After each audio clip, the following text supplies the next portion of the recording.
so hopefully it would hold the style better. She was making herself pretty for a man who wasn't her husband. It was his own fault.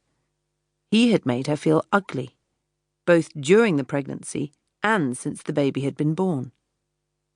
She knew she wasn't ugly, and so maybe this flirtation would be enough to boost her confidence, encourage her to start making an effort again. She sprayed herself with opium and opted for a green chiffon dress. The red was maybe a little too daring, but the green made her brown eyes look like creamy dark chocolate. She looked at herself in the mirror and reached for the lipstick that was the right colour for her. She had read in Cosmo that you should wear a lipstick the same colour as your nipples if you wanted to attract someone. As if they would even know, but the user surveys assured her it worked. The doorbell rang, and Martina answered it, her heart beating fast. It was still glowing outside, even though the sun had gone down, the snow reflecting the street lamps. Satisfaction crept over Martina as she saw a flicker in Charlie's eye, a recognition that she was a beautiful woman. She hadn't seen that look for a while, least of all from her husband. He handed her the baby formula. She looked at the tin in her hand, confused for a moment, almost forgetting why she'd invited him over. Smiling, she walked inside, leaving the door open and without even asking the question. She put the formula next to the sink and turned to see Charlie standing behind her, a little too close. She could see him concentrating on making sure his eyes stayed fixed on her face, no glancing down. "Would you like some wine?" "Yes, please." "That sounds perfect. Can I put the baby down somewhere? He's just nodded off." "Sure. Put him in the cot with Jamie." Charlie disappeared upstairs, and Martina adjusted her breasts, undoing one more button on her dress. She took the roasted chicken she had made in the afternoon out of the oven and placed it on the table, then set the table for two and took a bottle of wine out of the fridge. Charlie appeared again and smoothed down his trousers nervously before sitting at the table. Martina served him some salad and a leg of chicken, while he poured the wine for them both.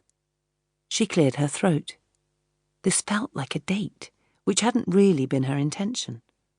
Or had it? She tried to think about Sophie laid up in bed, or her husband stuck at work, kept away by the snow. The smaller villages outside the city were never really a priority for the salt that the council sometimes provided to keep the roads clear. They ate together, making small talk, while the babies remained asleep. Martina opened a second bottle of wine, aware that she was feeling tipsy, a welcome warmth in her belly that only came when she was drunk. It had been so long since she had relaxed, it hadn't even occurred to her before how tense she felt usually. Being in a conversation with a different man awakened her to how bad the conversations she had with her husband were, with him always making her feel stupid or shutting her down before she had even started. His obsession with their son had taken over their lives.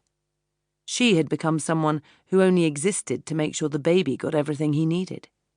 She didn't begrudge Jamie, but she did begrudge the change he had made in her husband, who was now only ever interested in the world as it affected his son. It was as though it was the first time he was feeling love, and the intensity of that had driven him slightly insane. She wondered what he had felt for her, if his professions of love were more to do with lust and the fact that she was desired by others. She needed to shake this feeling. She needed Charlie to leave.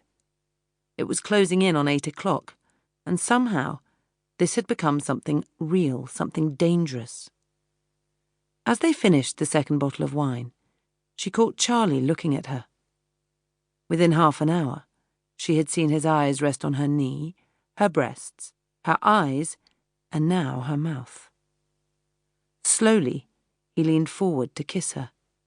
She leaned in too, and they met halfway. The line had been crossed.